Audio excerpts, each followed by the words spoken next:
Magandang gabi, ngayon ay Huwebes, April 11, 2024. Narito ang may init na balitang hatid ng All TV News. 3 sugatan, 500 pamilya na wala ng bahay sa sunog sa Isla Puting Bato sa Tondo, Maynila. Mahigit 3 milyong halaga ng shabu nasabat sa Batangas City. 2 Pinoy nasaktan sa sunog sa Hong Kong.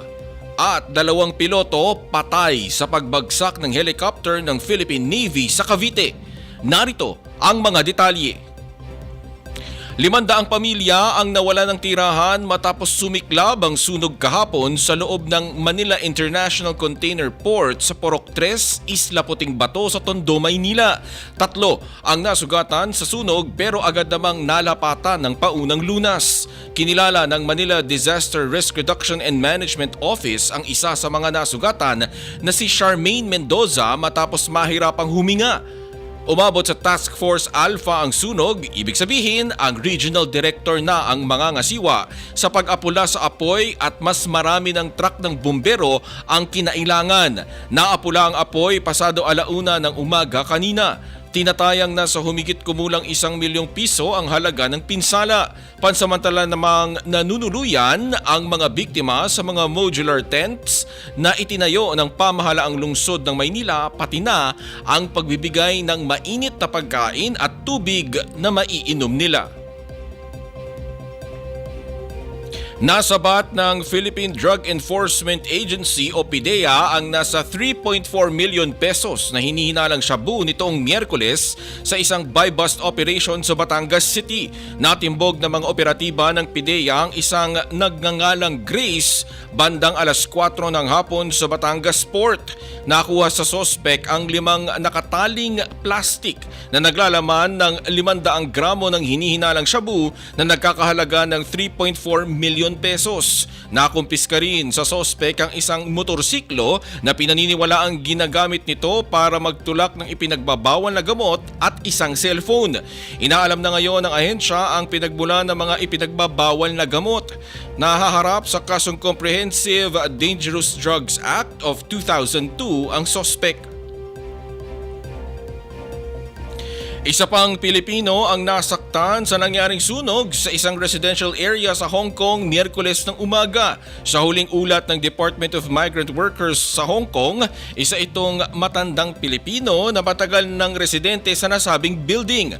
Kasalukuyang ginagamot ito dahil nakalanghap ng usok sa nangyaring sunog. Samantala, nasa mabuti ng kalagayan ang unang naiulat na nasaktan na nagpapagaling na ngayon sa ospital. Sa huling tala ng Fire Services Department sa lugar, 5 ang patay at 36 ang sugatan sa nangyaring sunog na nag-umpisa sa una at pangalawang palapag ng 16-story building kung saan nandoon ang gym at mga guest rooms. Sinusubukan pa umanong tumakas ng 5 nasawi pero doon na sila binawian ng buhay.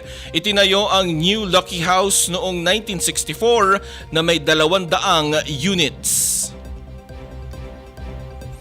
Patay ang 2 piloto ng Philippine Navy matapos bumagsak ang kanilang training helicopter malapit sa Cavite City Public Market kaninang umaga. Sa inisyal na ulat ng PNP Region 4A, nangyari ang insidente 6:30 ng umaga sa Draga Reclamation Area sa Barangay 57. Kabilang sa mga nasawi ang isang 36 anyos na lalaking piloto at ang kanyang co-pilot na 27 anyos na babae. Kapwa naka-assign ng sa Naval Air Wing sa Sangley Point, Cavite. Dinala agad sa pinakamalapit na ospital ang mga ito pero dead on arrival ang lalaking piloto habang namatay habang ginagamot ang babaeng piloto. Hindi pa naipapaalam ng AFP sa pamilya ng 2 namatay na piloto ang nangyari sa kanilang aksidente kaya hindi pa nailalabas ang kanilang mga pangalan. Samantala, sinuspindi na ng Philippine Navy ang lipad ng mga R-22 aircraft nito habang iniimbestigahan ang nangyaring pagbagsak ng chopper sa Cavite City.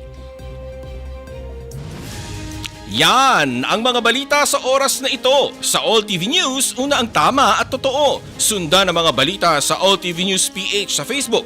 Makinig sa All Radio 103.5 FM. At sama-sama tayong manood dito sa All TV. Ako si Zandro Ochona.